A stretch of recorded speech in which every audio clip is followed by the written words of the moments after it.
Welcome back to Reimagining Love. Today we're in studio and I have a very special guest back for his third Reimagining Love appearance. It is none other than my partner in crime, my husband Todd is back. Thanks for having me back.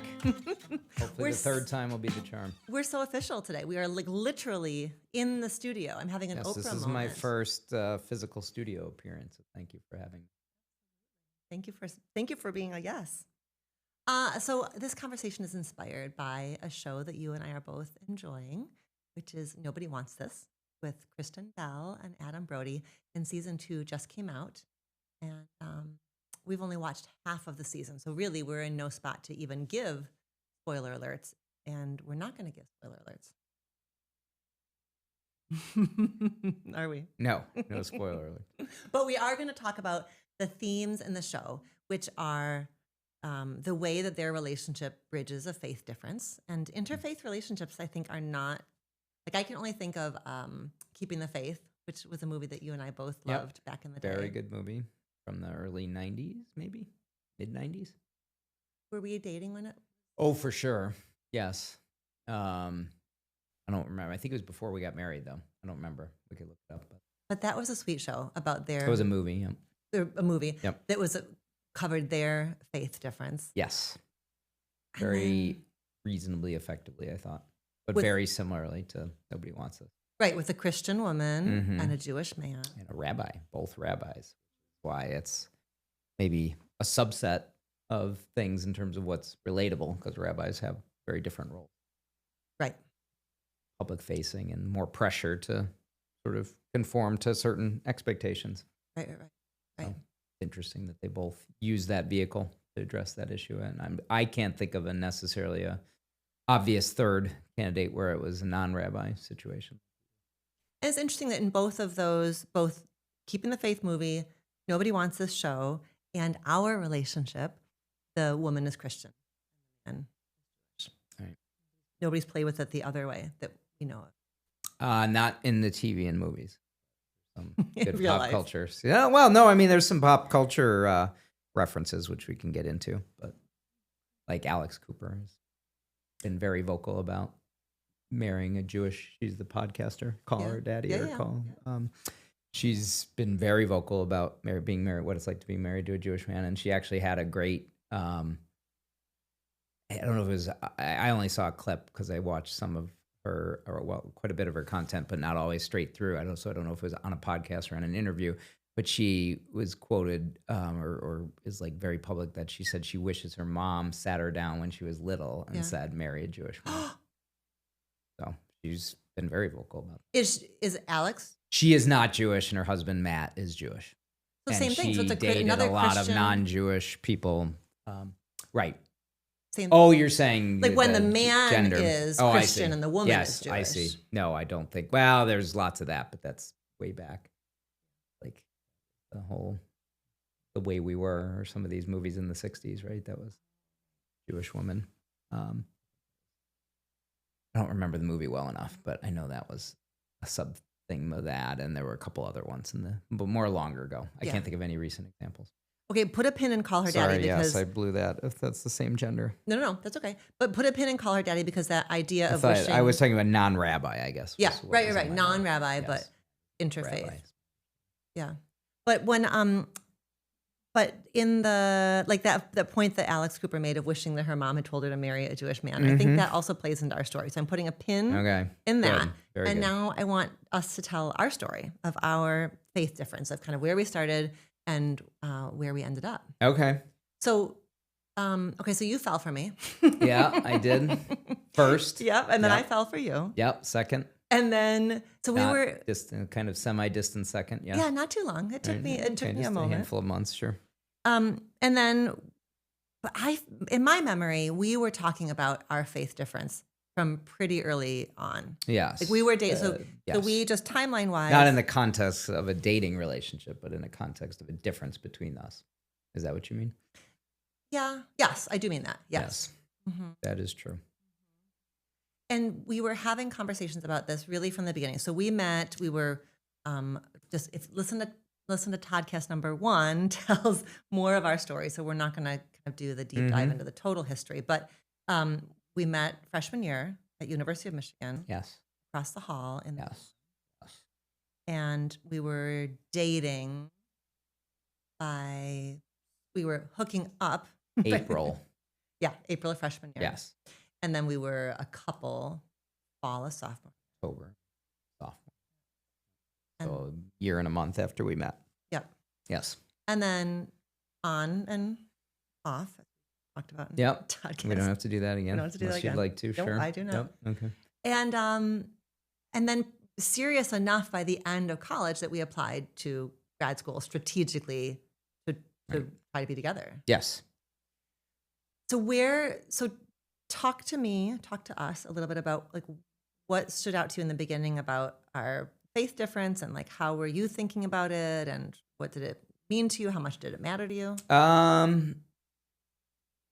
At the beginning, I don't think it mattered to me at all, meaning I don't think I was seeking out a partner that necessarily was of the same religion, or that it interrupted attraction or interest or anything like that. I think most of the girls I was interested in back then actually were not Jewish, so it was just sort of in the background as something I should do because of sort of how I was raised or the messages that were delivered via religious school or parental or some of these, movies and TV and things that, were portraying that was an important thing. Mm-hmm. So I guess it was in the back of my mind, but it was never in the front of my mind.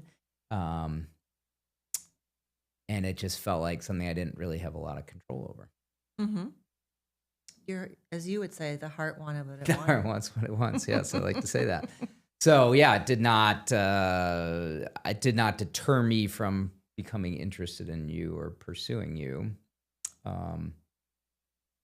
Maybe it should have, but it just didn't. It wasn't anything that it felt slightly more, which I think is one of the themes in the show, more important maybe to my family or to my heritage than to me personally. Yeah.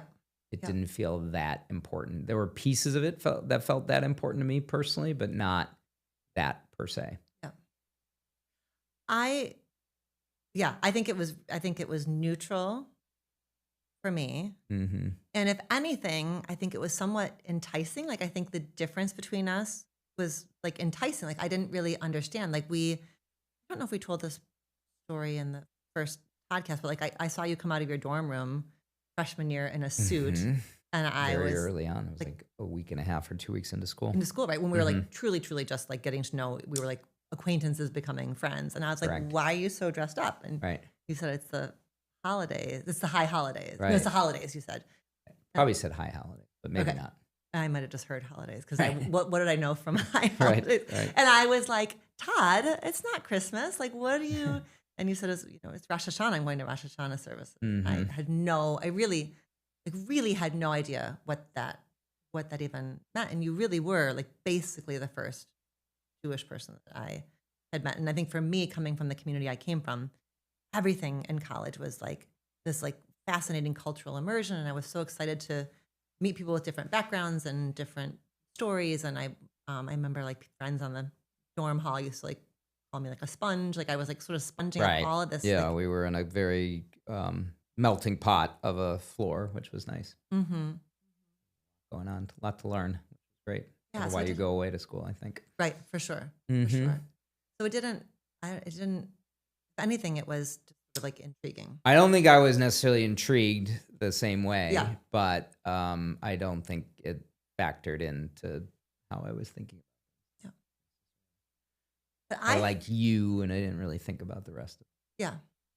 I think by the end of college, we were already having conversations about like what this would mean to our relationship long term. Because I feel like I have a memory, and I feel like it's a memory that was in the dorm, which probably wouldn't make sense. But I feel like I have a memory of you saying to me that you didn't necessarily need me to become Jewish, but that when you have children, you would want to raise them Jewish. That was the piece that felt most compelling to me. That I guess I'm not particularly I mean, a lot of Jews would say this. I think it's just a fact of life. I'm not overly theological. I certainly do not feel connected to the theology of it, or the, it's sort of a little bit of a betrayal. I don't like using it too much to say, oh, I'm culturally Jewish. I'm not religiously Jewish, but that does have a very significant meaning to a lot of people. I don't particularly feel connected to the theology. I don't like, being perfectly honest, to sit in the synagogue. I don't like to read religious texts. It's just not something that particularly interests me. But growing up Jewish, there's an identity and an awareness and a little bit of us versus them, in terms of the sort of unfortunate history of what it means to be Jewish, which is kind of rebounding back. Like that part I feel very identified with. So the idea of giving up the whole thing and not having kids that were like me in that way, that felt foreign. The idea of celebrating Christmas or, not going to services all the time because that wasn't something you're into, that didn't matter to me at all. It was more around, what my parents thought, which we can get into, which was kind of, important I think Jewish people care a lot about their parents. More, everybody does, but I think there's a certain focus on it more than average in the community and certainly in religious school, which I can talk about too. But more that was the piece of like having kids that didn't go through what I went through that part felt like what was important in it for me personally, is to have kids who are identified the same way I was. Yes. Like if I was feeling us versus them, or I was feeling like there's some nasty history there or something that made me who I am or sort of shaped who I was, I wanted my kids to have that piece. Yeah. Kind of like I don't know, but then, when you become a parent, you want some of that stuff and you don't always get it. So I'm sure it would have been fine without it in retrospect. But at that point, it felt very compelling. Just like if you asked me at 25 years old, what would it be like to have a child that didn't like sports and didn't, I would have probably said that would be very bad. And nowadays, what would I do with that? Yeah. And granted, I do have, at least one that does. But if he didn't, I don't think it would be problematic. But at that point, I think I did. I thought those things were important, that having kids that were like you in certain ways, when you're young and you don't kind of know any better, feels comforting or secure or important to me, I guess. So that's what I think what was in it for me back then was some sort of people pleasing with respect to family and parents and expectations of the, Jewish community and the way I was raised in my synagogue and things like that. And then more so this, like the difference felt like if my kids didn't have a bar or bat mitzvah at that age, I would have said that's really tough for me because I did. And that was a big part of my identity, is going through that, studying for it and going to religious school. But then our kids barely went to Hebrew school as kids. Well, one, I guess, barely went and one went pretty regularly. And even got confirmed. She did a bat mitzvah and she went all the way through. But like that would have felt important to me then, but doesn't feel as important to me now. But you did, it's pretty impressive that when I think about, we must have been having those conversations at 22 for sure ish.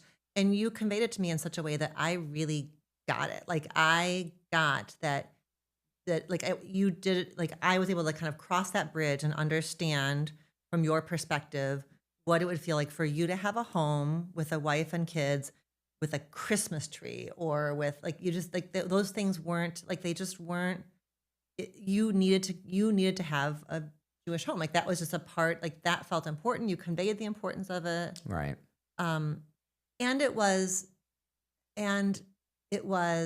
I think I understood the part about like a majority, like I was part of a majority faith that, wouldn't miss me whether I was practicing my Christianity or not. And you were part of a minority faith, right? Where there's I think a concern about, I think that was maybe the message that came through your family too, is that there's you're brought up with a scarcity sort of identity that there's not a lot of Jewish people, and then more and more Jewish people not marrying Jewish people. I mean, it was heavily drilled into my head that was the most appropriate way to be in a relationship.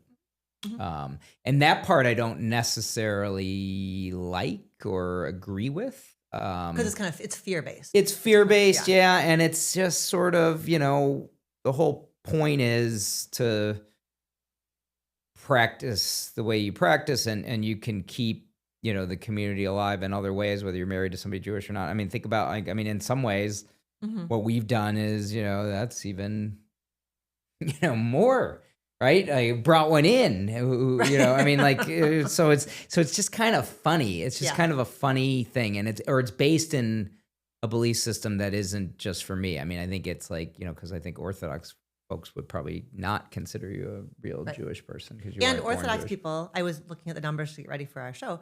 Orthodox people marry within their faith 98%. Yeah, I mean, I think it's just expected, and it's part of the belief system. And I wasn't Orthodox, but it was heavily part of the belief system growing up in religious school, and it just, there's a heavy emphasis on marrying within the religion, and in a conservative synagogue that I grew up in the 1980s. And B, my parents, I think, as open as they were to anything and wanting their kids to be happy, they sort of had a strong preference for that.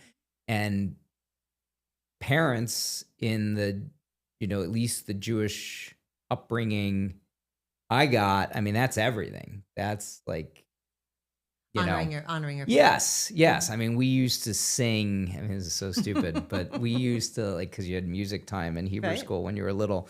We used to sing a song in Hebrew school, like when I was a third grader, that like the lyrics were "Honor your mother and father. That is the fifth commandment." It was like this, "And father, that is the fifth commandment." I'm not gonna sing. A little bit, you just did. Yeah, I did. Yeah, but that is lovely in some ways. Meaning, I totally am. I mean, that is a great way to grow up in some ways, but in some ways, like, that's a lot. Like, like honor your mother and father. Yeah, at the expense of what? Right, or you play it into 2020s land, and it's what if your parents don't want you to be LGBT? And they're really harsh on that. Do you honor that? Right. Or and same thing with this interfaith. Like, was that the most fair thing to put on a kid? You gotta marry. Not only do you have to find somebody who will be with you and find somebody you really like, but somebody who is just the same as you. It's not what we did with our kids, because I kind of reject that concept that parents should be so forward on, dictating things. So I don't blame my parents at all. I think it was very common, and it was just sort of part of the generation, and they were doing it today. And frankly, if you hadn't converted, they would have been fine. I really believe that once they got to know you. But they had a strong preference, and I knew they had a strong preference, and that matters to somebody who is a third grader singing honor their mother and father. That's the fifth commandment. Like, that was one of the only things I remember from Hebrew school. Yeah. So for whatever reason, I just have always been a rule follower. So not following the rules is very challenging. So part of it was very important to me, and in terms of like projecting out the kids, but part of it was like, tell a rule follower a rule, and then throw this curveball that's not within the rules, and everything else is good. I'm going to try to get it within the rules. Right. Which is probably why I asked you what I asked you. Right. Well, and would you consider it? I don't think I'd ever say you have to. I don't think I would. I know I wouldn't have broken up with you over it. I know that in my bones. Had you not. Yeah. So if you want to change back or something. I do not. I do not. Because. But I don't think I ever said it has to be. I think I did say I wanted it, but I don't think I ever threatened it, and I don't think I ever would have. I think you said you wanted to do what you wanted. I did. I wanted what I wanted, sure. Yeah. But I don't think I ever would have walked away. I have no memory of it feeling. I don't think I ever said it, and I don't think I ever would, and I don't think agree. Anybody analyzing it at that time would have thought I would, I agree. including you. But if you did, that's fine. No, it didn't. It did not land. And I don't think, and I think that's very common, because that's, love and relationships is very powerful. I mean, it's your whole life, so But I think we haven't even finished the season, so I'm not giving anything away, and I don't even know if it comes out in this season or if it'll come out in a future season. But I don't think this rabbi is going to walk away.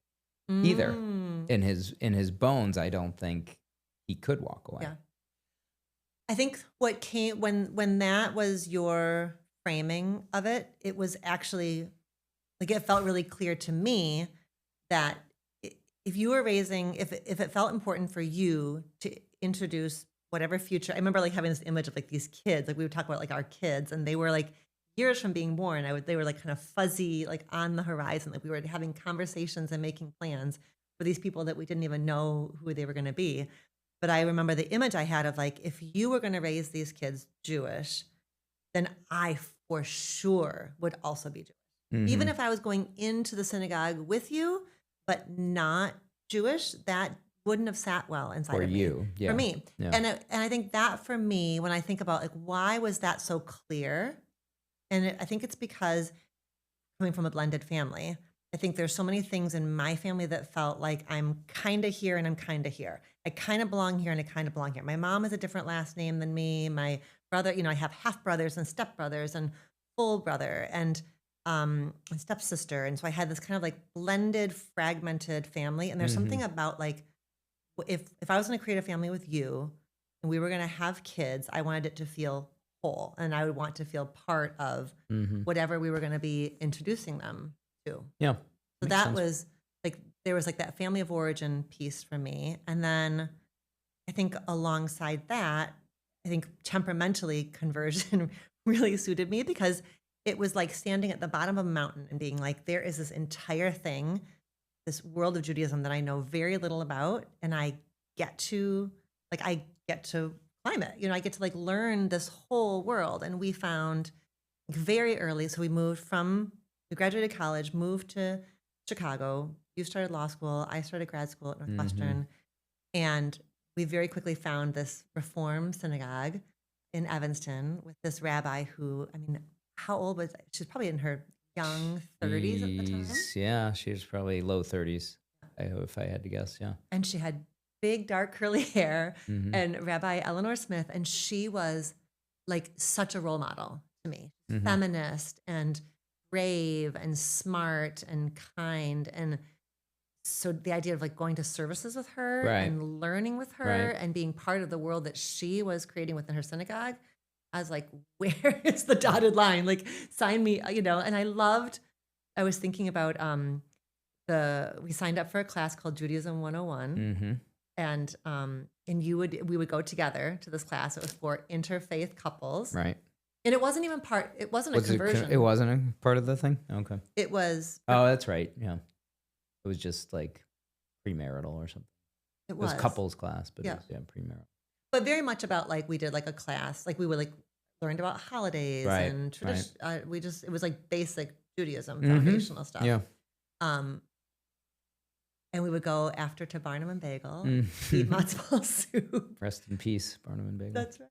But it was like, I have such fond memories of being on that learning curve and being on that learning curve, like with you and sort of for you, but very clearly also like for me and for us. Like it felt, or the way we did it, I remember it, like I was left with like feelings of pride that I was doing something that was investing in our relationship. Well, and you were doing it so like with both feet too. There was never any hesitation, or I think that's where your intellect and your interest in learning, so far ahead of mine. For example, if I had to do it, I don't think I would have done it the same way. I think I would have been doing it to tick the boxes and to kind of like do it to be a good person. You are just like interested in learning and the stories and the, like, you like that stuff to this day more than I like that stuff. It's just not as much for me. Like when we do go to the synagogue and there's a sermon or something, like you hear it ways I don't. That's just something you have curiosity about to the nth degree. So I think it helped a lot that the content was very interesting to you, both because she was delivering it, but also because you're a heady person who likes learning things like that. Nerd. Yeah. Yeah. And that would not probably have gone the same in reverse if I was the one taking the classes. Yeah. I think I would have done it. I am as dutiful as you are, and I'm as, thorough and all that. Right. But I don't think I would have relished in learning some new some of it was theology. Some of it was around the holidays. Some of it was around, this happened and this happened. And history. There was yeah. Jewish I mean, history. I still, it's just not for me. Yeah.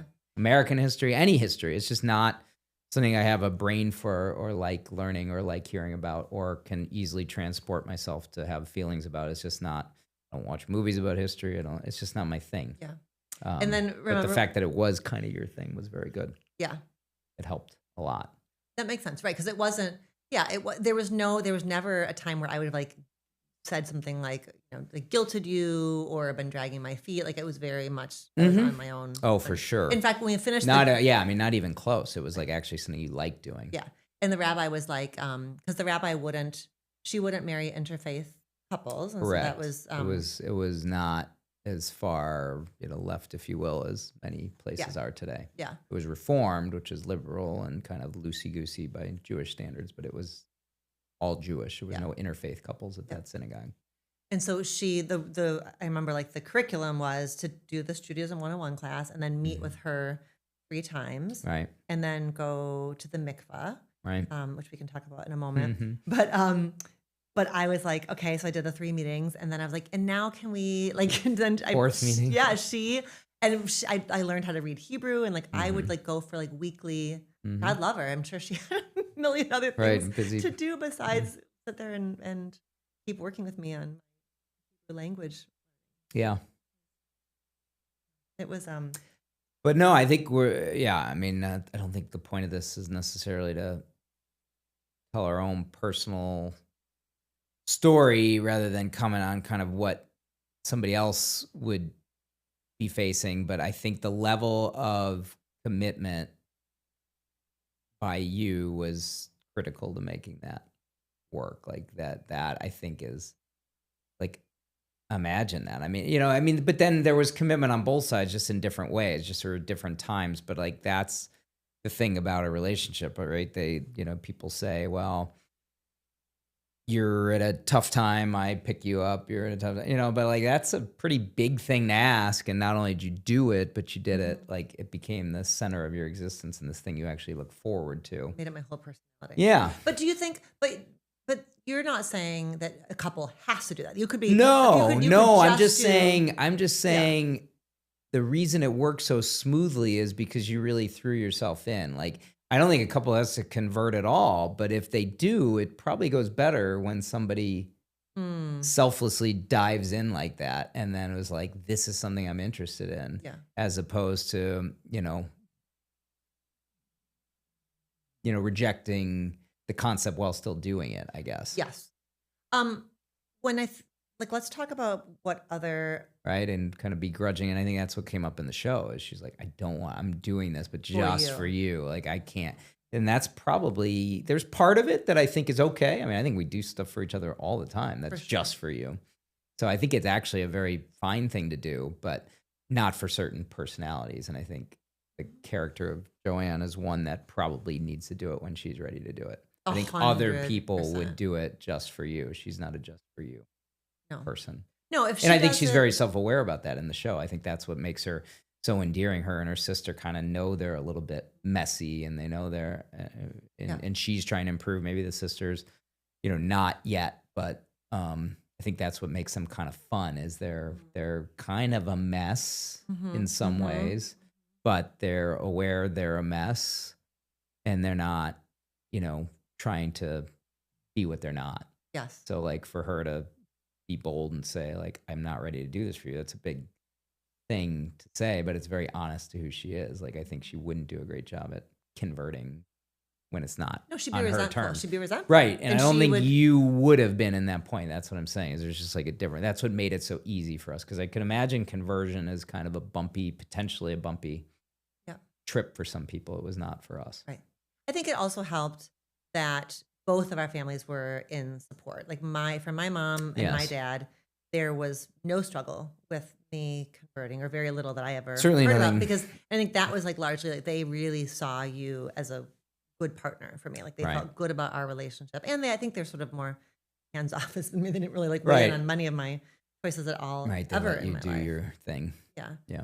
And then, and your parents, I was thinking about this part of I think I probably would have, your parents, the fact that you came from this really tight knit, anchored family unit was like, so, I mean, you were appealing on your own terms, but the fact that you came along with this like really lovely family was very appealing. And so I think that I knew I would that the doors would be flung that much more open for me with my conversion. Not that they would have rejected me if I didn't, but I think that there was part of it was like, if I have a chance to be loved as deeply as I feel like I can be by these people, why wouldn't I put every bit of wind at my back to feel loved by them? Which doesn't mean that I did it for them, but it means that I think that was part of it. Part of it was this appeal of like impressing them or connecting with them more deeply or doing something that would make them happy. And I think that's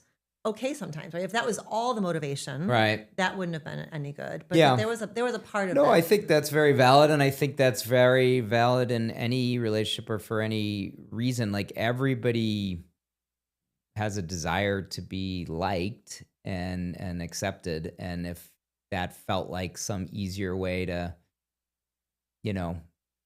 get into a family system on equal footing, I can understand. I'm sure it would have worked out. Because they liked you so much, but yeah, I could see why that was a natural reaction to that. And I think that's what it's kind of interesting about the show too, is that the rabbi's family's not being overly likable in many ways, right? The mom is like super difficult, very traditional. And for, the dad's just kind of quiet. The brother's obviously, likable, but she's got a relationship with him either way. Like they're not necessarily making it easy, although there's obviously this tight knit, but I think that's what gets complicated because every family's complicated, even the ones that look great from the outside. There's always something that's, not the easiest to be a part of. That's just true everywhere. Well, and I think when there's like, so when we're thinking about kind of two families coming together, because whenever any couple gets together, it's two families coming together. And when there is a family that has some kind of marginalization, has experienced oppression, otherizing, like having concern about somebody like from the quote unquote majority group joining your family, like I have a compassion for that hesitation, like the rabbi's family's hesitation. Like I can have compassion with skepticism of an outsider when outsiders have been harmful. Like, so I kind of get it. Right. And you can see how the mom especially is just making a hard thing harder. Right. Yeah. And the sister-in-law too, and all that. Right. Yeah. And I mean, but that's, I think the thing is that I was trying to like break free from is how much of it was, otherizing, trying to figure out how to say it, but like that you don't want it to be pre-programmed. Like it's all about the person, right? That was why I think my parents would have come around, because I think they really did know you were good for me and really liked you. And so that like, I could even feel them softening up compared to like what I would have expected. If I was dating somebody else who was of a different faith and wasn't as good a fit, I think it could have been a real disaster in that way. That I could see have been.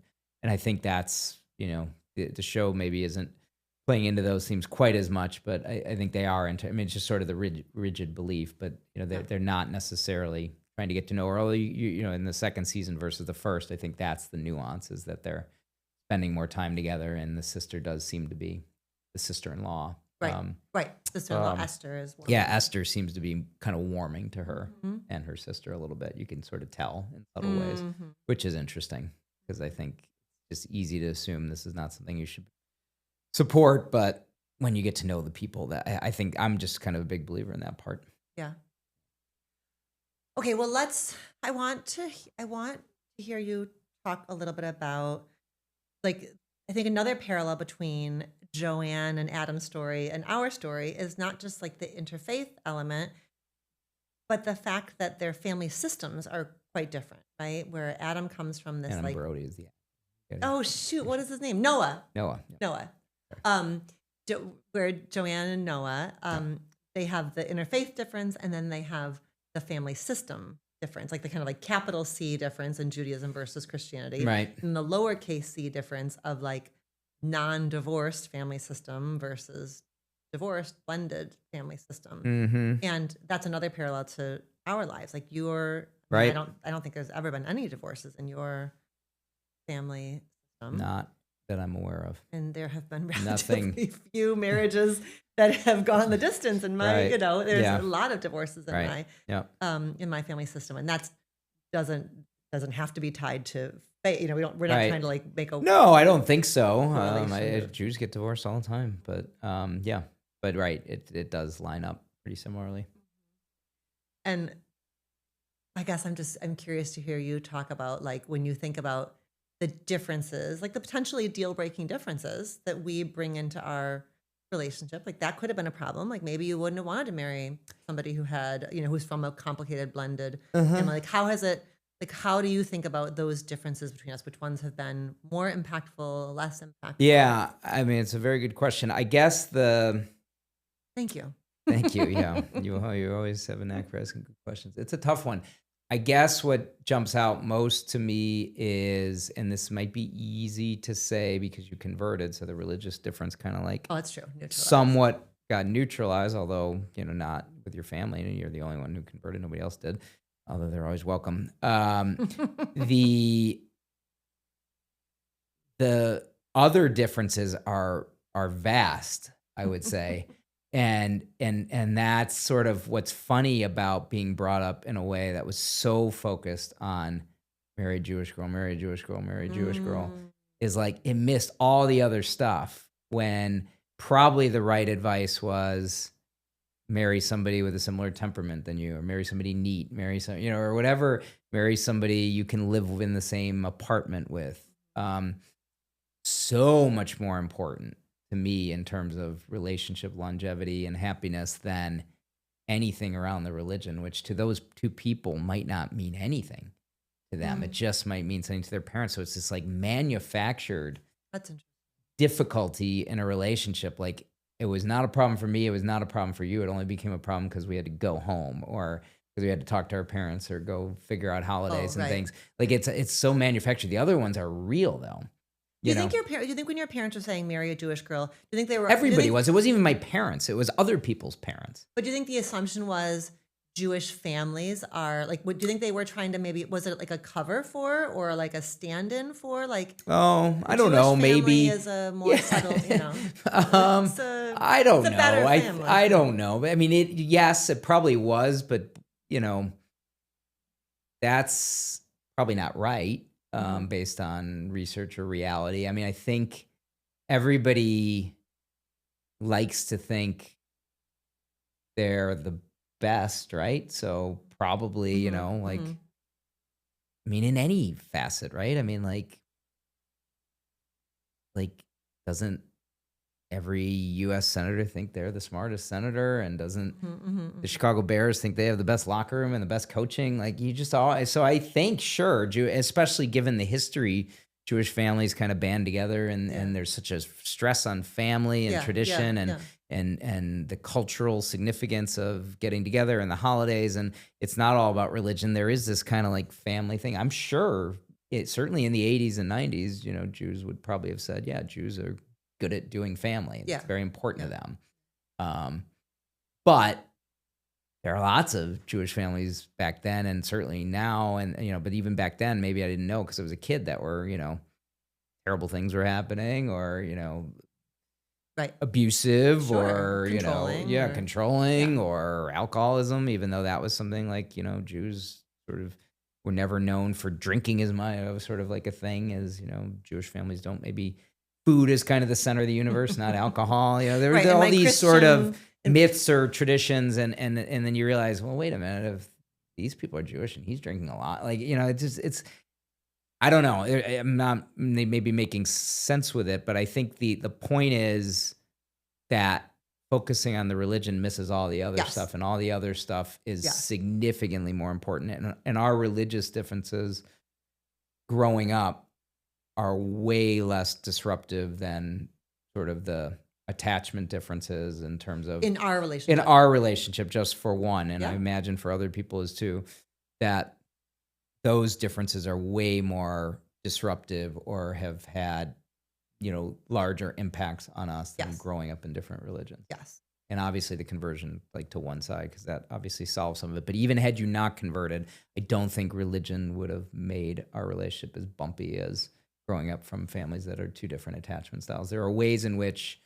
you growing up around divorce has changed your worldview in a way that's very different from my worldview. Yes. Like the idea that I might have to reassure you that I'm not leaving, or Mhm. that it may be in your mind that I could leave at any time, Mhm. whereas it literally is not in my mind ever that you would leave or I would leave. Like that's anybody the would right leave. answer, that anybody Yeah. would leave. It's just not something I worry about. Yeah. And I'm sure that has something to do with, parents and grandparents that never left. Right. And it doesn't mean you're going to be happy, for sure. But I think it matters, like that level of commitment, like, is so helpful in a relationship. Because if I didn't have that level, I mean, there are thousands of times in our 27 years where if I was looking for a way out or looking for an A excuse reason to go. yeah, thousands. And who wouldn't say that? Yeah. And you could, I'm sure, say that about me. Remember that time when he did this? Remember that year when he did this? Remember that annoying habit? Like, I mean, there's stuff that you have to get used to all the time. And part of relationships is entering into it with a long-term mentality that you're not grass is greener today, because the grass is always greener somewhere. Yeah. Today, that's not what we're measuring. Not why we're in that game to win today. You want to win as many days as you can, but you're there to win the long term. It's a difficult. I don't know. Did any of that make sense? That was a long it all made sense. but It all made sense. I think it's a difficult difference to talk about, and I think it's helpful. Like, given the work that I do, I think it's helpful that I'm the one who's from the more impacted family, because I can see how I think if you had given us both, like you've already thrown the word attachment out there. So like, right, if we had at age 24 when we got engaged to be married, if we had taken, an attachment style survey, you would have for sure come across as securely attached, and I would for sure have been insecurely attached, avoidantly, Right. anxiously attached, for sure. And those are different things. Anxiously attached and insecure. well, both. you're either securely attached Mhm. or insecurely attached, and under the umbrella of insecurely attached, you're either avoidant see. Anxious. or anxious or disorganized. Okay. I think I probably would. Maybe you're all three. I might be. All right. I've got flavors of a few of those. Uh-huh. But I think now today, like 20, many, many years into our marriage, I think it would have happened. I bet that I became securely attached pretty early. Mm-hmm. Mm-hmm. And we had our first decade. I think I've like, it's called earning security. Like, I've earned secure Mhm. attachment in the context of our relationship, but it's not without us having done couple therapy and me having been in a ton of individual therapy and Mm-hmm. reading books and having hard conversations. Like, that has been like, we both have earned Sure. my secure attachment for sure, like the hard way. Mm-hmm. But that's a difference. But the insecure attachment, secure attachment difference was way bigger than the religious difference. Yeah. My answer to your question. That wasn't clear. I kind like If that was the question. no, that is the question. Mm-hmm. And like, if you knew then what you know now, like, what would you say to if you had a young person who was like a young Todd and he was dating a young Allie, like, what would you want to talk to him about? I think in you terms would of that just difference? want a little more wraparound education on how that plays out. And I mean, the stuff you do is what really is helpful, like your books and things that you do. Like, that's the whole thing of relationships. That didn't exist, or if it did, I wasn't aware of it. Just like the whole self-awareness and how it's going to factor in, and how somebody who's insecurely attached might be to be in relationship with, like that just would have been helpful. I don't think I would have said anything different. I wouldn't have said like run and hide or go cut bait and go do something else. But I think I would probably try to say, this is going to matter at some point. There's some things that will happen, some days, some events, something where it will matter. And so just be aware of it and learn about it and learn how to react to it and learn what would be helpful to somebody who has that attachment style and how to be in relationship with them and relationship with yourself in relationship with them. What do you think you have learned how to do that has been helpful? I'm still not great at some of it, but I think I learn how to not judge when you need something I don't need, Oh, like yeah, some that's a level good of one. Yeah. reassurance, like of, whether it's thank yous or praise or compliments or, you did so great or you're this and you're doing this so well with our children or like things I don't need. Mhm. I've learned not to judge that or be bitter about it or ask for it back just as a quid pro quo. Like if that's something you Mm. need that I don't need, that's okay. It's okay to do it. It's not weak to do it. It's like it's strong to do it and just try. I don't always remember that. Certainly not in the moment, but stuff like that is a big one. Stuff around reassuring you that I'm never going to leave or realizing that you may not have that in your bones and your guts like I do. Like I just never worry about getting divorced. I worry about other things. I worry a lot about a lot of things. Yeah. And that's one thing I never worry about. But I think there have been times where you have, like when we're in a bad Yeah. patch, it Yeah. sort of enters your mind like, what if he leaves? Maybe we should get divorced. Maybe we don't belong together. It just doesn't, it's not something I think about. And Yeah. it's a luxury. But realizing that that's okay that you think that way or it's not your fault or not meaning you want that. It just means like you're not constitutionally written like I am to not entertain that possibility. Right. You have to entertain that possibility more than I do just because it kind of has always lived in your mind, as I assume sounded like based on how you described it, that your notion of getting married and staying together is different than mine. Right. Yeah, I have learned in our relationship that you can go through a hard thing and come out the other side. That hard things don't have to mean right. relationship ending Right. ones. I think. And like when you have reactions to that, that's I guess what I'm saying. Like learning that for you to utter the word divorce doesn't mean you want one. It just means you're scared or you're nervous or whatever. Right. Like you've never asked for one, but you've Nope. said things like, you'll ask me, do you want to get divorced? You seem really mad. Right. You seem like you might stuff want like a divorce. that, dumb stuff like that. So that's what I would want to say. I don't think, but I don't think people, my parents did a very fine job, but yeah, that's a nuance they probably missed is, focusing a little bit on, what the religion is of the perfect person you married versus some of this other stuff.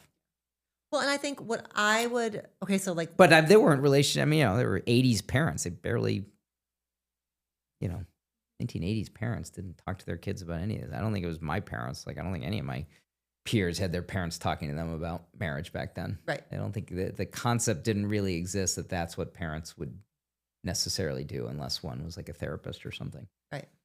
Just today's parents are very different with how much you talk to our children, for example, about relationships. And even how much I do. Yeah, right. How much you do, how much I do, and how much of how much you and I kind of think about our kids' relationship journeys. Right. Yeah. I don't think they thought about it much, for sure. I'm trying to think if there's anything else I would want to say to young Todd. I think you captured it. What would I think when I think about what I would want to say to young Allie, and this is what I say, like when I talk to, like in Marriage 101, when we're talking about like people who come from more dysfunctional families, that doesn't have to be, that's something to feel ashamed about. Like none of us are in charge of the families that we're born into. Right. But there is something about like being accountable for understanding the ways that shapes your perception of relationship dynamics. And so I've had to learn how to be accountable for that in our marriage without feeling like I'm less than you. Right. You know what I mean? Yes. And I think that would be, I guess, the other thing I would say to young version of me is like, don't weaponize it either. Just because you're from the more intact family doesn't make you better. Oh, yeah. Or more perfect, or every family's got its stuff. So, we're perfect family. I'm sure, they have, my family's not been perfect. It's not like that. It's just more intact, or more, close knit in some ways, but it's not more, not better. It's just different. So yeah, I think when I am in the best moments with you, I don't throw that in your face of like, oh, your family, this or that, or you're like this because all this divorce, I don't do that. I just try to understand it and why you might be approaching something so definitely, it's not a better than, it's just different. Right. And it has meant throughout our relationship that. But usually it's a better than for the two people, sort of. I mean, I guess there's debate over that. Like, I think staying married to somebody you're happy with, like, that's the goal. That's why you get married. Sure, it's right. better than, but then a lot of people would say, I'm happier than ever since I'm getting divorced. But that doesn't make the relationship better. It just means they're happier. Like, the whole point of getting married is to stay married, in my view. Like, that's why you do it. If not, you shouldn't do it. But, of course, if you're happy or divorced, you should get divorced. Yeah, but that doesn't make the relationship better. Or if you have a partner who isn't able to turn toward you and work with you, and you're deeply alone in it, for sure. Right. It's interesting too, because the difference between our families wasn't just like a thing when we were, young adults or planning our wedding. Like I think when I think about like our almost 30 years ago, like the form that family difference has taken kind of has changed over time, like just developmentally, like what it has meant, like around planning a wedding, what it meant when we had like little kids.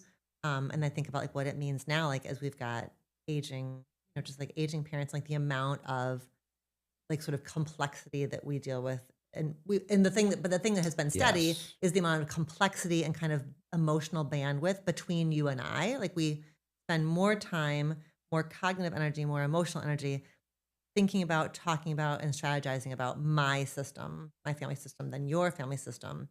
And I think in that difference, I kind of walk this line of like half the time I want to tell you I'm sorry. Like I'm sorry that that we're dealing with my family. Right. But then what I want to do instead of saying I'm sorry is say thank you. Like thank you for being with me. Right. In this family stuff that I didn't ask for, you didn't ask for, neither of us asked for it, and that is part of our journey together. So the times when I want to say I'm sorry, that's not helpful because that's me being ashamed of, and like sort of centering my own like guilt or self-consciousness or shame. Yeah. But when I can say thank you, like that, you have been like, it's the things that I've had to carry over the years vis-a-vis my family have been made infinitely easier by having you with me in them, Right.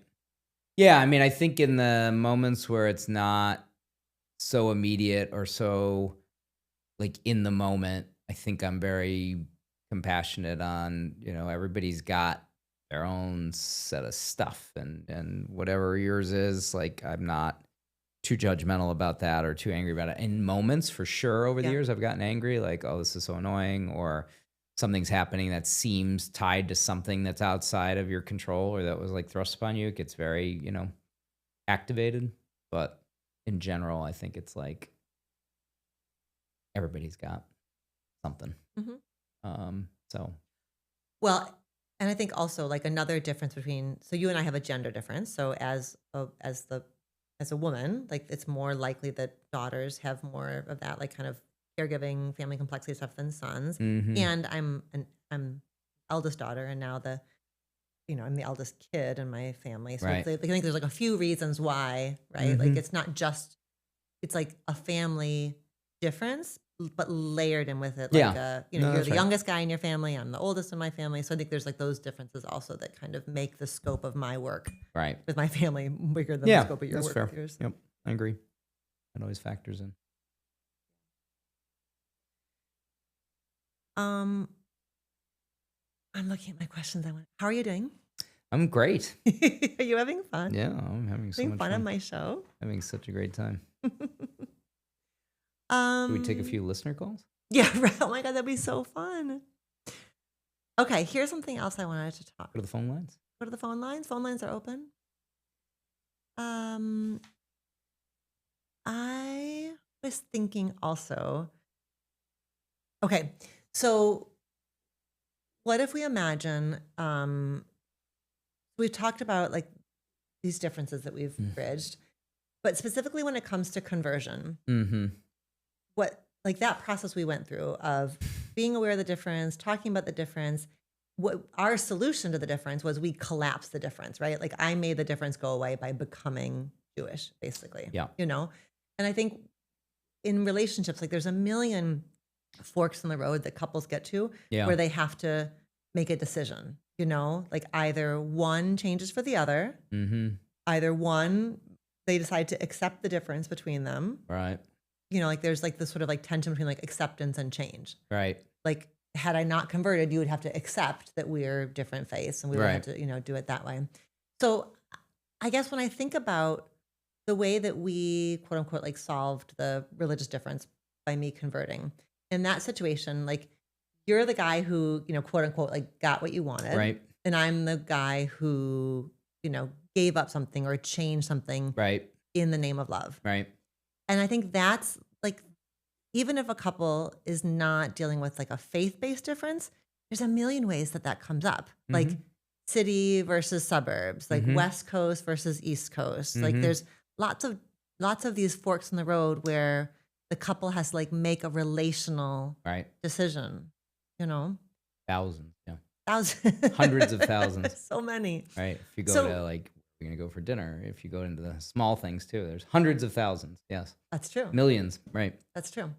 So what do, like, in this scenario, like around faith, you in that situation, like you were the one who like. The winner. Yeah, I was going to say the one who got what they wanted, but yeah, the winner. Right. So yeah, let's talk about that. Like what are the best practices for being a good winner?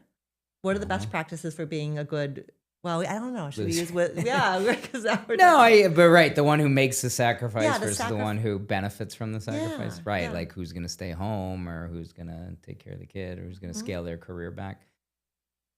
I don't know. My perspective on this is so simple that you'll probably say it's idiotic because it's so simple. But my perspective is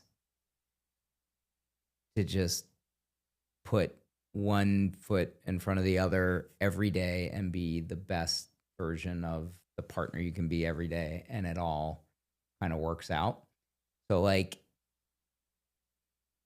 I don't think a lot at all. I don't think at all about the fact that I got what I wanted there. I just know that this is for the long term. I try to focus on giving you what you want a lot. Not every time, but a lot. And that it'll all just kind of work out. And the focus is not on that one thing or carrying that around too long. It's around the next day and how do I be a good spouse, because that's in my mind, that's kind of like all I do. I have like 4 things in my brain. What are they? You. Yep. Children, 2 of them. They count as one. They're in one bucket. Work, and then like sports and entertainment. And that's it. That's like literally it. I don't have much space. I mean, I obviously follow politics. I try to be active, do a lot of charity, I do things, but like in terms of what takes up my space on what do I want to accomplish in this life, in this world, in any day, those are the only things that matter to me. So I feel like I'm always thinking about you because it's only 5 things. And they're big things, but like, imagine, like I don't have to think about 50 things. Right. I don't have to think about 100 things. That's all I care about. Maybe I think about other things, but I don't care about anything else. And you don't keep score. What you're saying, and I don't keep score because well, I'm not keeping score, and I know that if I have that as my mentality, and that's my mentality is to make sure I'm making you happy and making myself happy and focusing on us as a couple, that I have just this sort of blind faith that that'll all work out. Stuff like that. So if I win this one, then you win the next one. Like it doesn't matter because I'm going to put in enough effort that is going to work out. Yeah. And I don't know if that's like, again, so simple that it's idiotic or an actual like a Zen sort of peaceful thing where I'm not keeping score, but I don't keep score a lot. And I don't think about what I've sacrificed for you or what you sacrificed for me. And it may be that I'm like the youngest child. Like I've gotten a lot of what I wanted in my life. So maybe my life's been it hasn't been a white dude easy. Maybe, I don't know. Maybe that's just an easy thing. Right. I'm open to criticism. Like that's so simplistic or, that's an easy, youngest child thing is you always got what you want when you're a kid and job you want, you got the wife you want, like I have everything I want. I don't really want for much more. So maybe that's easy that way, but I feel like I could have been very focused on, well, I'm getting what I want on this. I got to do something for you. I mean, I feel like I do stuff for you all the time, and I don't think about it. Yeah. And I don't think about, well, who's done it. In fact, that's a big difference between us, because I think you bring that up a lot of you were much more prone to scorekeeping, and it was really threw me off when we were young of who's doing what and who's done more housework, and you didn't thank me for this because I did these 2 things that you didn't do, or you did these 5, like, and I'm oftentimes in the bad moments I get very defensive, and I'm forced into scorekeeping, so I will defend myself in a fight like that or a criticism like that about. You'll say, well, I did all these 5 things for the kids and you didn't even say you're doing a great job or thank you. Yeah. And you're like, and I'll be like, what about these 20 that I did that I didn't tell anybody about? That's sort of my immature reply back, is like to tell you that I'm actually doing all this stuff too, and not saying anything about it. I don't need your praise about it. Like that's not said in that negative a way, but that's like the negative interaction we get into, is you say something like that, and then I defend with, well, do you know how to renew the car insurance? Or, Right, or that's do you have still like, going. do your kids have cell phones at work that you paid a bill for? Because you don't do that. Right. So like that's the immature way I do it. But in my head, it's like, why are we talking about this? Yeah. Because I just don't need to do that. I know that I'm fully committed to the relationship and fully committed to the kids. Like, it's why I don't expect our kids to like bend over backwards to thank me for things, which I know you're kind of different on, it's just, I don't know. I just think there's like certain things, there's so few things in the world that are unwritten. Yeah. And when you can take advantage of the things that are unwritten, what a gift that is. Like, just run with that. Like, totally. I don't think, why my brothers and I are 2 my favorite people in the world. I rarely tell my brothers I love them. I could do that every time I talk to them or every time I see them. I don't do it because I don't think I need to. You should. It'd be weird. Maybe I would. It'd be, it would throw everybody off. But like stuff like that, it's just like there's very few givens in the world. That's a given. Like I don't have to, not like I don't have to try, or I have to, obviously everybody has to pull their weight in the relationship, but I don't have to worry about when the last time I said that is, or, No, that's that. Okay, so that you're speaking about like I see that very much through a gender lens and an attachment lens. And first of all, okay, so Gottman, the Gottmans, I do. They have 40 years of research that basically has boiled down to one finding, which is if it's a problem for you, it's a problem for me. Like if you have a problem, the whole world stops and we tend to your problem. And that basically has been what you're saying. One of the things I hear in what you just said is like, that's your mantra in this marriage. Like if there's something that I need, you turn toward it. You need. Yeah. Yes. Something that I need, something that I, Allie, need. Yes. You turn toward it. Not always immediately, but yes.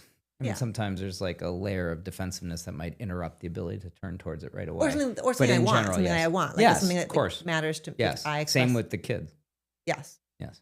And I think that is. And same with work. That's true. Those are the 4 big areas.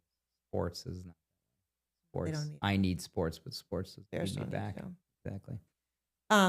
But it also like that's also secure attachment. Like I think about like in my family, we said thank you for every dinner, Right. every night, which I think there is something like more. It's not bad, I guess, but it's just different. It's very There's different like from my there's like a constitution. precariousness or a need to kind of like reinforce or prove, kind of prove loyalty or that was not that was not. I remember like when we had one of the things that was so confusing and so delightful when we had, I didn't notice it as much with Brian. When Brian was born, I didn't notice it as much as with Courtney, because I think maybe the gender thing. But like by the time she was old enough to like work you, like it was so wild for me, like watch her like wrap you around her finger, and she felt no hesitation to like ask you for things, demand things of you, and you would just like twist yourself up in knots to like give her what she wanted, when she wanted, how she wanted. And it was like so, like I would delight in seeing that happen. Like what that must feel like to be a little girl. Might have even happened this morning. It might, via text on something. all the time. Yeah, no, Yeah, it should. it's Yeah. just so freaking I mean, I delightful. don't want to like spoil anybody, but right, I don't think she has to worry about whether I'm gonna be there if she needs something. Yeah. Yeah. That's all my purpose is, which is same with you. Yes. Yeah. I don't know if that factors into what you're asking, but I guess I just feel like if that's my mentality, everything else will work out around it. I feel like that's the secret to all of it. Be of service to the rest. Like, I don't feel a need to keep score if that's my mentality. I know if that's my mentality, it'll all work out. I'll do more for people than they will for me, and that's fine. Or or whatever it is, it just doesn't matter because the whole thing is like service. Right. There is something for sure, like when I think about like the couples that I do therapy with, there's something gendered, like the kind of heterosexual typical dynamic. We're playing it out in this way too. So it's not just about attachment, it's also about gender. Because I do think like, all the research about like division of household labor and da. But I think it's more than that. I think it's like what happens when you grow up with just like with gender role socialization. I think that women are so taught to be like self-sacrificing and to be good girls. And I think there's much more tension inside of women around if I give too much, I'll lose myself or I'll be taken advantage of or I'll be taken for granted. Yeah. So I think that's also, I think when I protest or I want you to see something that I've done, I think it's in part me like speaking to something that was socialized into me as like, be careful that you don't go unnoticed or get taken advantage of or taken for granted, even though I know in our marriage, that's not a concern. It's not an actual realistic concern that I will be like rendered invisible in our marriage, but it's something about just the way that like the gender role stuff like seeps in nonetheless. And I feel I'm at risk of feeling less than if I'm doing stuff that goes unnoticed. So I think there's a way it's like it's not personal to you. It's about gender role stuff that gets in. And men who are, would you say is that what you're saying, are less likely to feel invisible? Yeah, I think that, I don't hear, even like with my college, I think even college students like will speak about this. Like, I don't think that men have that worry of taking it. Yeah.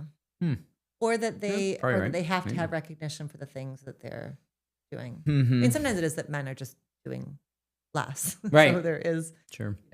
They're contributing less, they're doing less. There is like this, the playing field is not level. Yeah. Yeah. I mean, I think maybe that's what the whole scorekeeping thing's like. There are plenty of areas where I do less, but I guess I just know that if I'm focused on it, I'll be doing enough in enough areas, I guess. Because there are plenty of areas than you, 1,000, and then you do less than me. Yeah. But I just don't worry about it too much. So like the idea that I won this big one on religion and got you to change your religion over me, it's never felt like some albatross around my neck that I have to make up for you, or that somehow I owe you, or somehow, I'm one down because you made this grand sacrifice. Yeah. I do think maybe it is entitlement. I don't know. It's a good question. As I say it, maybe it sounds like kind of, maybe I should be more appreciative. I mean, like, I don't think I'm not appreciative. I just don't think I like viewing the relationship as a, you did this, now I do that. Like, I think it's just understood that we both serve each other. Give when we need to give. Uh-huh. And that I'll do my part over, that I am doing my part. Right. And that over the course of many years that there's ebb and flow. Yeah. Right, of course. And in many areas, and then there's all sorts of different spheres where I'm super involved and you're not, or both super involved, or you're super involved and I'm not. But I do think as a general rule of thumb, when there's somebody who's listening, if you're going through a thing where you've been like the winner, even though we're not loving this like winner loser language, like when something has gone your way, I do think it's just a good practice to express that to your partner, like just to like reflect, like, I see what you did there and I appreciate it.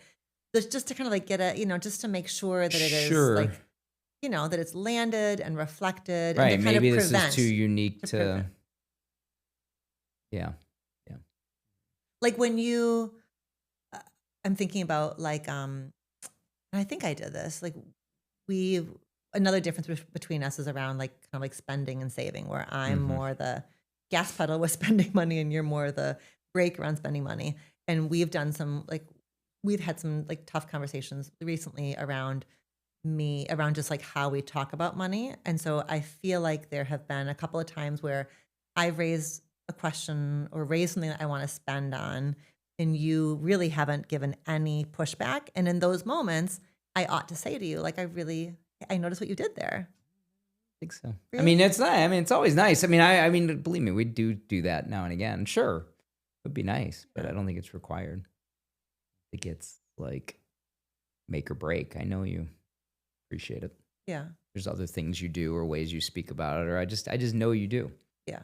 We know each other that well at this point. I don't know.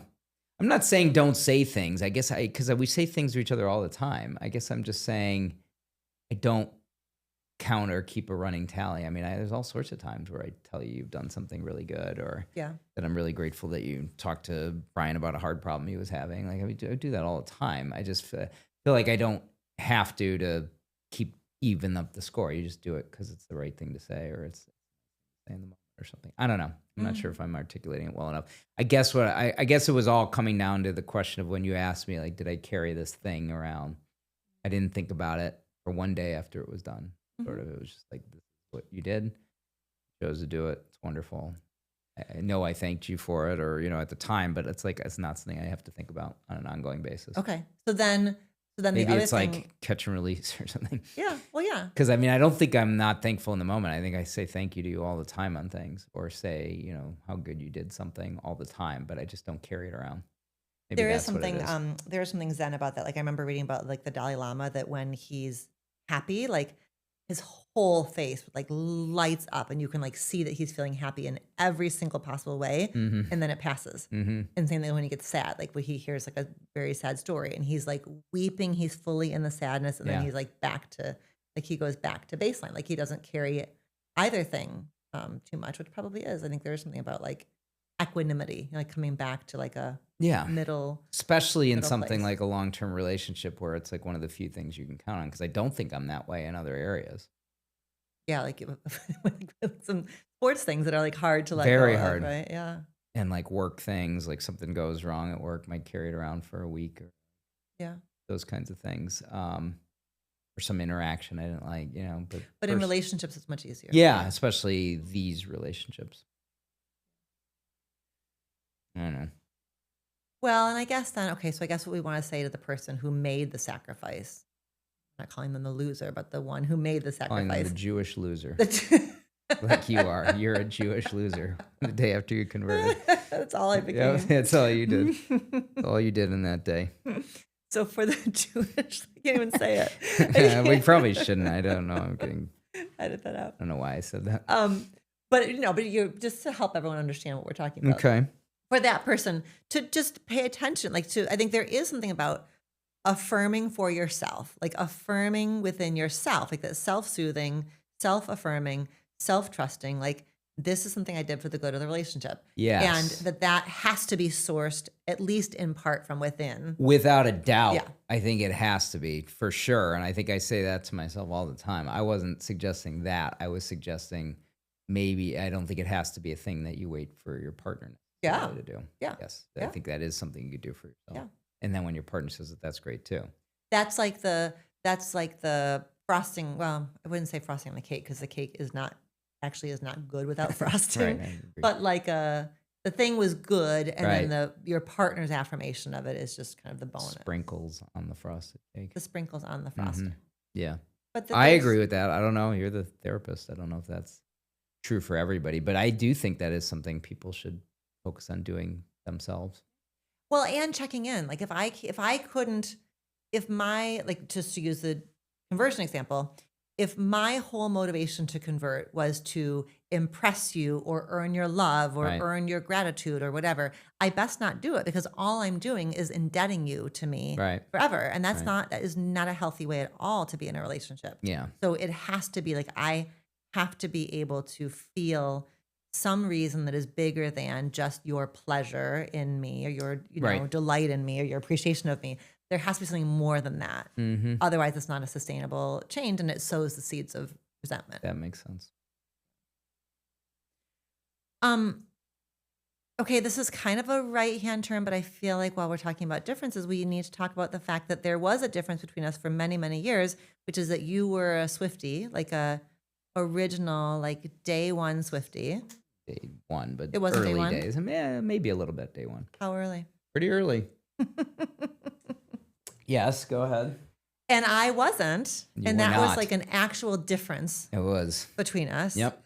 Until Till you fix the problem. I fixed the problem by becoming a Swiftie. Yep. And I'm going to go ahead. This is maybe a hot take, but I don't think that you like me being a Swiftie. And I have two examples. Okay. Are you ready to hear these? Sure. Okay. So I think that you were like, initially you were like, that's cool. And you like Do sent what me. you want. Yeah. You do you. Yeah. You were like, Uh-huh. and a little bit like, welcome to the party. And Right. like that Yeah, was, sure. Yeah. you were, I think it was a warm, I think so. like a warm welcome. I'm eager to hear what's, I thought what's on so, your mind. too. Okay. But when I walk around singing Yep. a song, Okay. you will correct I'm gonna wait until. Okay. Go ahead. you corrected me. Like you're like, Yep. it's actually, I drink that brown liquor, not the dark liquor. Right. So you Yep. corrected. Right. Well, because words matter. Yep. Lyrics matter. But go ahead. And number two. And number two is I said when we were I mean, driving. somebody wrote it. It's a lyric. It's the real thing. It's either brown or dark. Dark. And yep. And but yeah, Get it right. We should respect. maybe. Taylor. I mean, tomato, but sure. The second.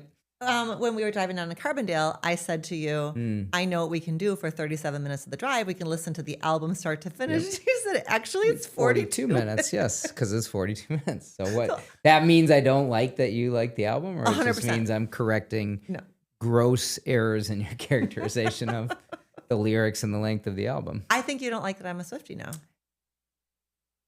I don't have any problem with you being Taylor Swift.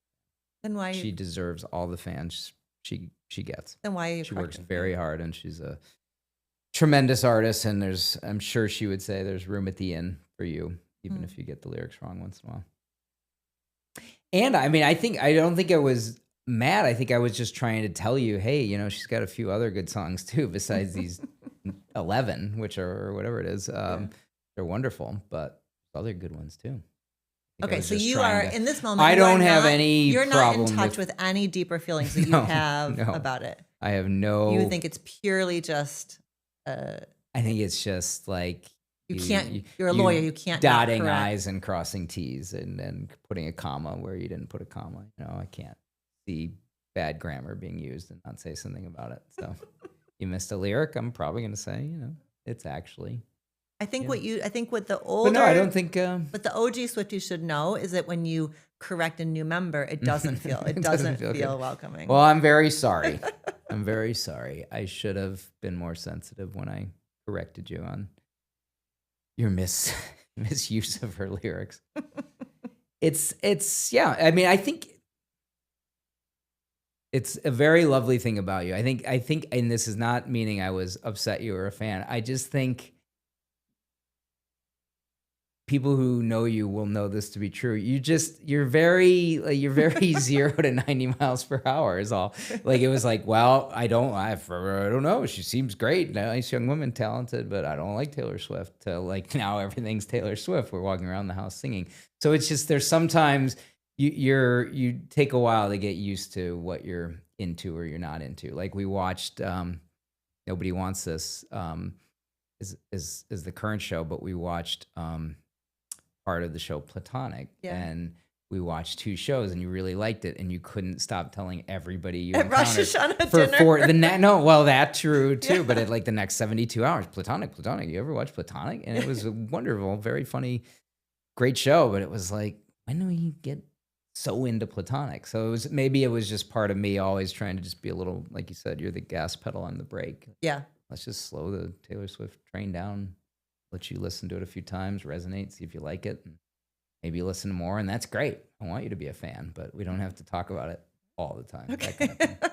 Maybe that's helps. It could be. That could be. It's not a rejection of your fandom. I don't have, never had to be my thing. Maybe I just want to see if it lasts too. Maybe I'm just like trying not to get caught up in it because maybe it's just this album. It's economically helpful to you that I just became a fan, because I would have for sure made us go to the Eras tour. Yeah, that would have been pricey. Yeah. Okay. I also, before we wrap up, I had this thing I wanted us to talk about, because I think it's really, I don't think this is a spoiler, to say that in season 2, at least in the part that we've watched. Nobody's wants us now. We're back to Nobody Wants Us. Oh yeah, we're back to Nobody. We're done with Taylor Swift. Okay. That box is closed. Okay. We're opening back up the Nobody Wants Us box, because there's one more piece that we didn't talk about, which is in season 2, early on in the season, Noah and Joanne make the decision to table the conversation about conversion. Yep. And I think it would be, I have thoughts about, I think there's a difference between tabling something or containing it, or like kind of cordoning it off for a time and avoiding it. Yeah. I think somebody could watch that or hear about a couple who's made that decision to put conversation on ice about a particular topic. Right. And that could be labeled as avoidance. So I want us to like kind of talk through the difference between containment and avoidance. I think that's an important distinction. I think the show is doing a nice job of for sure handling it. I agree. Okay. Do you want me to? No, I want to tell you my. Please. Okay, go ahead. I want to tell you my hot take first, and then you tell me. That's great.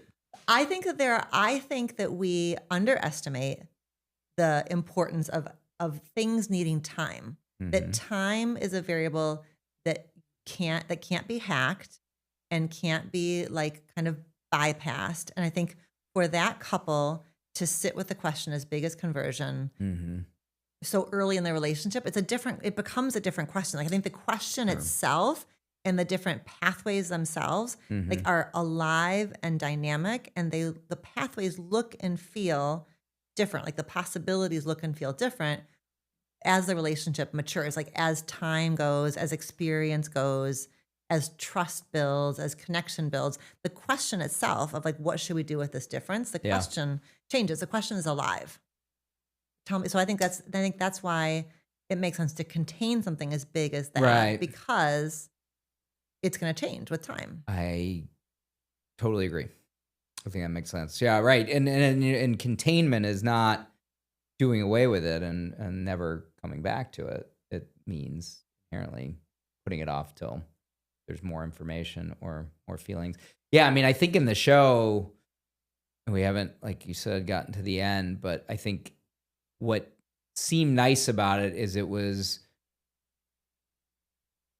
manufacturing conflict in the relationship that didn't have to exist yet. It literally does not have to be decided yet.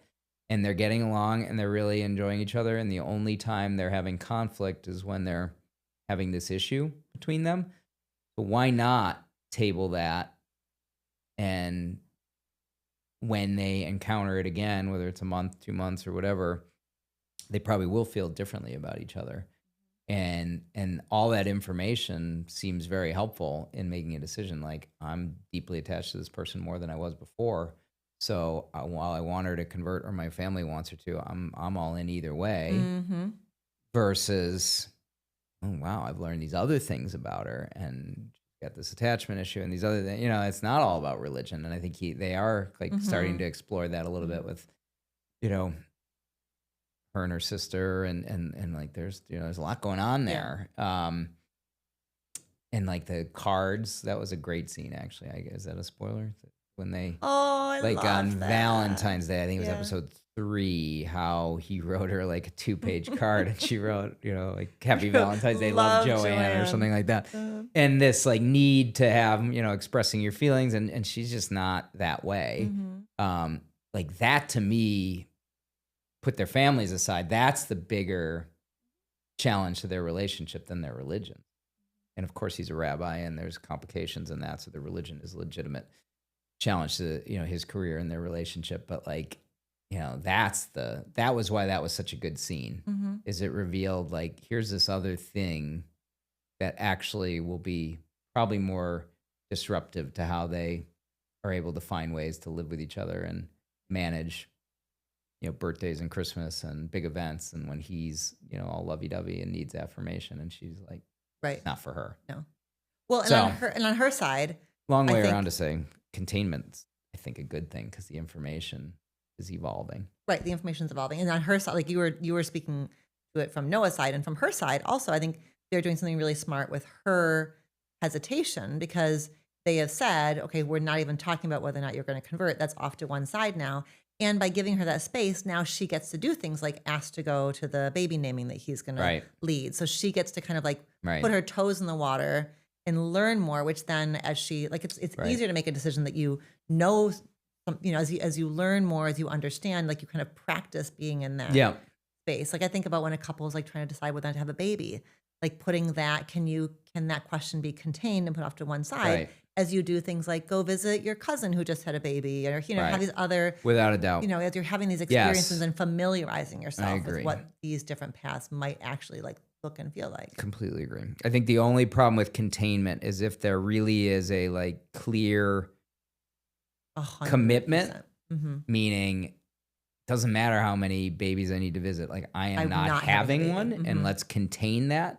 That doesn't seem like that's just avoidance, disguising as containment. Denial. Like if he knows he's never going to marry her without converting, which I don't think he knows. And I think part of him wants to think that's who he is, but like clearly that's not who that character is. Then he shouldn't be containing, because then it's just putting it down the world, making everything harder, leading people on, avoidance. Like that's a problem. But 99 times out of 100, people do not know what they do and not do. Even with kids, like people who think they won't have kids, like it's good to enter into a relationship thinking you won't if you won't, and being upfront about that. But I think the idea that people would be closed off when you've got, who's the actor? Somebody just had a kid at 70. Kelsey Grammer, I guess he's got a bunch, so it doesn't count. But like, he just had a baby at 70. Like, Well, as a man has that. Well, ability. sure, of course. But I'm just saying the idea that you might not want them. Right. Like a woman could say, I don't want kids, and enter a relationship saying no kids, no kids, no kids, and then she could hit 35 and say, Such a gamble. Right. It's such a gamble for the person then who knows that they. True. We're gonna have to, what? Maybe that's a complicated. Well, yes, fair enough. But I'm saying the point is containment. Yeah, containment usually provides more information. Yeah. But if there is certainty, then you're right. It takes the pressure off, because you could easily see a world where for Noah and Joanne, that becomes the center of the relationship. And then the tension becomes a tug of war, and the tug of war becomes a polarized thing. And they end up taking more extreme stances just because it does end up taking on all this additional meaning about who are you? Well, and it's always in the background. If it's contained, it's not in the background. If he gets that whole Valentine's Day thing happening while that's not contained, the Valentine's Day thing seems worse, I think. Oh. Because in his mind is like, she doesn't love me that much. She's not even willing to write me a nice card. And by the way, she's not, she's already said she's not converting. But when it's in a box, it kind of like controls one variable and lets you focus on other things. Because there's enough hard stuff. Yeah. The thing we didn't say about, even though I converted, one of the really nice things about having two different religions is that we never, ever have to figure out where we're going to spend super Christmas. Convenient. Yeah. It's like it's actually a real Christmas and Thanksgiving are two really, really big holidays, and we've never had to fight over who's doing what. We just decided we would do Thanksgiving with my family and Christmas with your family. Yeah. And it's never been a debate. And a lot of people, that's a big issue. Yeah. Understandably so. I haven't had a Christmas tree, but we haven't had a Christmas tree, but we always go to Michigan. So we've got, like, our kids have never not celebrated Christmas. Yeah, and I'm not against having one. I just don't. I mean, it would have been strange. It wouldn't have worked for us. Yeah, I don't know. It just wasn't necessary. We weren't even in the house on Christmas. Right, because we were always in. But I don't think I would have a problem with it.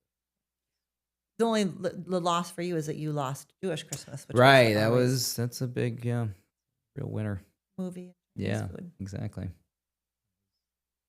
Sad for a while, but I always used to find a way to go to movies. Well, yeah, my Christmas. dad would always take I you to found willing partners on the Christian side of the fence who just didn't know that was a thing. Didn't even know the movies were open on Christmas Day. That's so true. Your dad went with me every day for probably 10 years.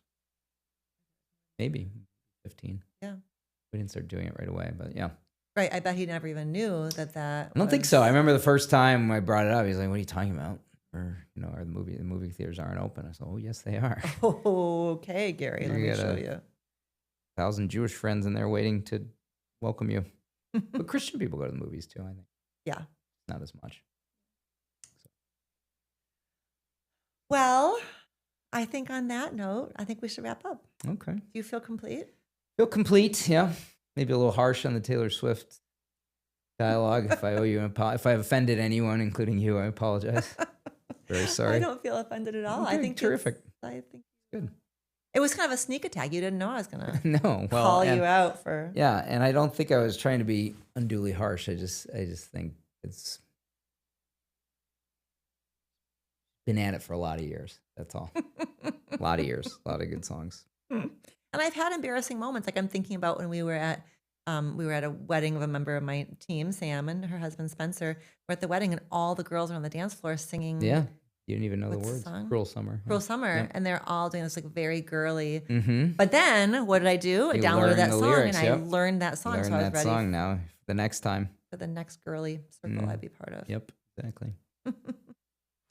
Thank you for being here with me. I will always join you anywhere you ask me to come.